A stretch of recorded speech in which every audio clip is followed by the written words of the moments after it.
Rob Norton, International Plant Nutrition Institute. Phosphorus after the dry is what I'd like to talk about. Many growers now will be thinking about what to do with phosphorus fertilisers in their next year's crop. They've come off a year, many farmers have come off a year where the yields have been relatively low and in some places complete failures, and thinking about phosphorus for the next season is something that's going to be very important. The first step is, if you've had a recent soil test, look at that and see where you are in terms of responsiveness.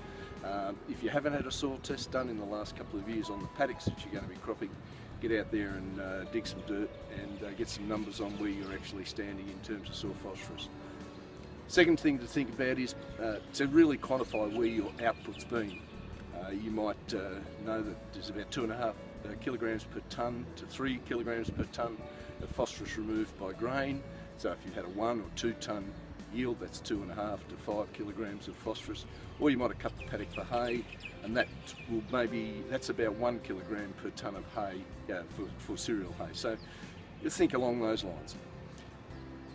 When you get to the decision point about fertilisers, if your soil test is moderate and if there's been reasonably low offtakes, you can reliably cut back on some of the phosphorus inputs, because there will be carryover from one year to the next in terms of phosphorus.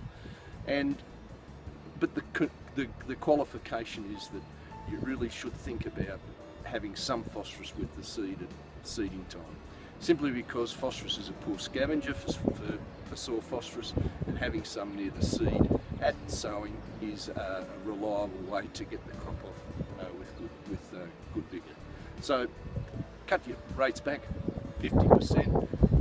But if you're going to use phosphorus, use some in the seed row. About 3 kilograms per hectare is the minimum to get even distribution. So that's the minimum, and look at your